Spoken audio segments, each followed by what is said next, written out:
बिहार विधानसभा चुनाव 2025 के पहले चरण के मतदान में अब महज कुछ ही समय बचा है, लेकिन उससे पहले ही राजनीति में बड़ा ट्विस्ट आ गया। दुलारचंद की हत्या ने सियासी पारे को ऐसा गरमाया कि आरोप प्रत्यारोप का दौर तेज हो गया और इसी सियासी जंग के बीच दुलारचंद हत्याकांड में जेडीयू उम्मीदवार और बाहुबली छवि वाले नेता अनंत सिंह को पटना पुलिस ने गिरफ्तार कर लिया। इस गिरफ्तारी ने हलचल को और बढ़ा दिया है। बिहार विधानसभा चुनाव के पहले चरण से पहले ही मोकामा की राजनीति में भूचाल सा आ गया है। ये सीट सूबे की सबसे चर्चित सीट बन गई है। जेडीयू प्रत्याशी और बाहुबली छवि नेता वाले अनंत सिंह की गिरफ्तारी ने न केवल एनडीए के रणनीतिक संतुलन को बिगाड़ दिया, बल्कि पूरे पटना जिले की सियासत में नई हलचल पैदा कर दी। तो दुलारचंद हत्याकांड में अब तक क्या क्या बड़ा एक्शन हुआ, ये जानते हैं। मोकामा में आरजेडी नेता और जनसुराज समर्थक दुलारचंद की हत्या के केस में जेडीयू प्रत्याशी और पूर्व विधायक अनंत सिंह को गिरफ्तार कर लिया गया। अनंत सिंह बाहुबली नेता माने जाते हैं और उनका आपराधिक सफर काफी लंबा रहा है।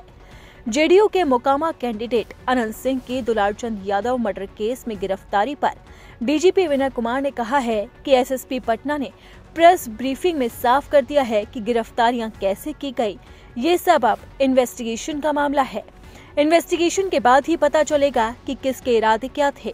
जो घटना हुई उसमें दुलारचंद यादव की मौत हो गई, वहां झड़प हुई थी। दोनों कैंडिडेट के समर्थक जो गाड़ियों में जा रहे थे आपस में भिड़ गए और फिलहाल अभी अनंत सिंह को गिरफ्तार किया गया।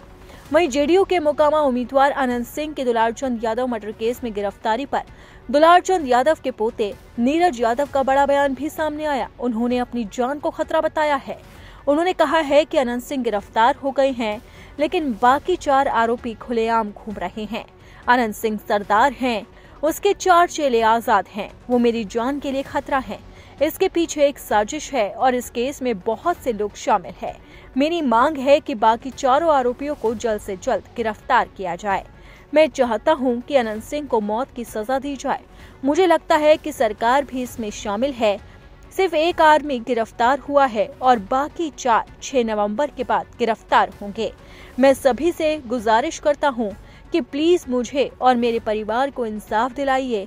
अभी मेरी कोई पॉलिटिकल ख्वाहिश नहीं है, मुझे बस इंसाफ चाहिए। आपको बता दें कि पटना एसएसपी ने कहा था कि घटना दुर्भाग्यपूर्ण थी। दोनों पक्षों के द्वारा कांड दर्ज करवाया गया। गवाह भी सामने आए जिनकी गवाही ली गई। इस घटना के दौरान आचार संहिता का उल्लंघन किया गया। प्रत्याशी वहां मौजूद थे। अनंत सिंह भी घटना के वक्त मौजूद थे।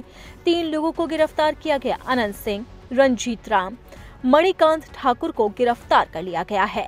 अब फिलहाल पुलिस 3 लोगों को गिरफ्तार करने का दावा कर रही है, लेकिन इस मामले में आगे क्या एक्शन होता है ये देखना होगा। आपको बता दें कि राज्य में 2 चरणों में चुनाव होने हैं। पहला चरण 6 नवंबर और दूसरा चरण 11 नवंबर 2025 को है।